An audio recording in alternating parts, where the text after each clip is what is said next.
Good afternoon, everybody. I just concluded a constructive meeting with BP's chairman, Karl-Heinrich Svanberg, and I raised two issues at the meeting. First was the containment of the oil that is still spewing into the Gulf.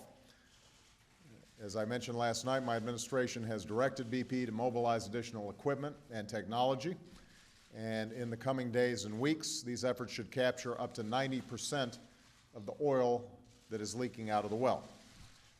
Now, that's not good enough, so we will continue to press BP and draw on our best minds and resources to capture the rest of the oil until the company finishes drilling a relief well later in the summer that is expected to stop the leak completely. The second topic revolved around the issue of claims. As I traveled across the Gulf, I heard growing frustration over the pace at which claims have been paid. And I also heard concerns about whether BP will make resources available to cover legitimate claims resulting from this disaster. So this discussion today was essential. Currently, under federal law, there is a $75 million cap on how much oil companies could, under certain circumstances, be required to pay for economic damages resulting from a spill such as this. That amount obviously would be insufficient. And that's why I'm pleased to announce that BP has agreed to set aside $20 billion to pay claims for damages resulting from this spill. This $20 billion will provide substantial assurance that the claims people and businesses have will be honored. It's also important to emphasize this is not a cap. The people of the Gulf have my commitment that BP will meet its obligations to them. BP has publicly pledged to make good on the claims that it owes to the people in the Gulf. And so the agreement we reached sets up a financial and legal framework to do it.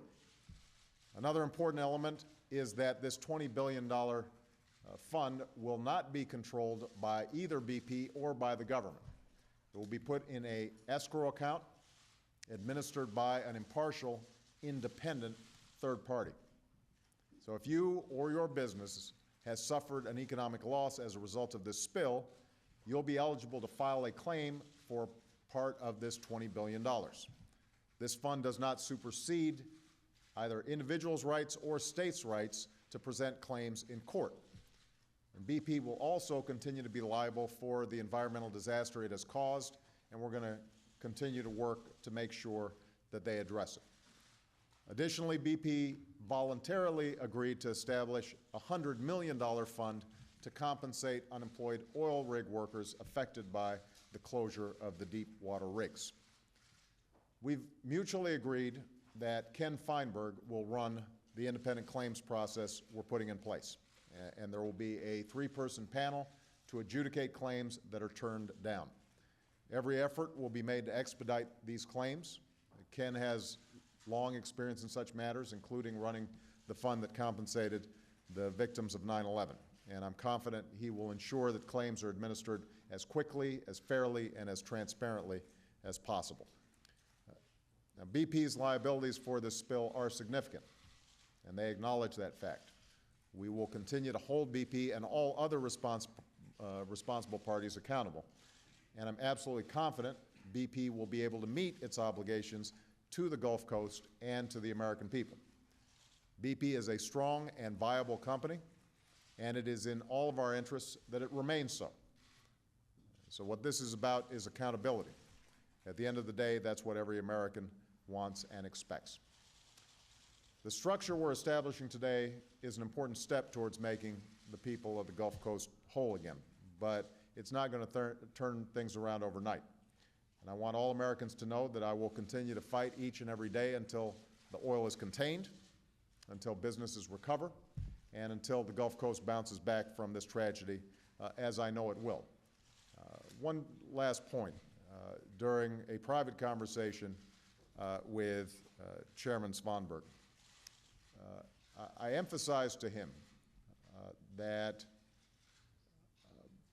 for the families that I met with down in the Gulf, for the small business owners, for the fishermen, for the shrimpers, this is not just a matter of dollars and cents. That a lot of these folks don't have a cushion. They were coming off Rita and Katrina, coming off the worst economy that this country has seen since the Great Depression. And this season was going to be the season where they were going to be bouncing back. Not only that, but this happened from their perspective at the worst possible time because they're making their entire income for the year in the 3 or 4 months during which folks can take their boats out, people are coming down for tourism. And so I emphasize to the chairman that when he's talking to shareholders, when he is in meetings in his boardroom, to keep in mind those individuals, that they are desperate, that some of them, if they don't get relief quickly, may lose businesses that have been in their families for 2 or 3 generations. And the chairman assured me that he would keep them in mind. That's going to be the standard by which I measure BP's responsiveness. I think today was a good start, and it should provide some assurance to some of the small business owners and individuals down in the Gulf who I was visiting with that BP is going to meet its responsibilities. But I indicated to the chairman that throughout this process, as we work to make sure that the Gulf is made whole once again, that the standard I'm going to be applying is whether or not those individuals I met with, their family members, those communities that are vulnerable, whether they are uppermost in the minds of all concerned. That's who we're doing this work for. All right? Thank you very much, everybody.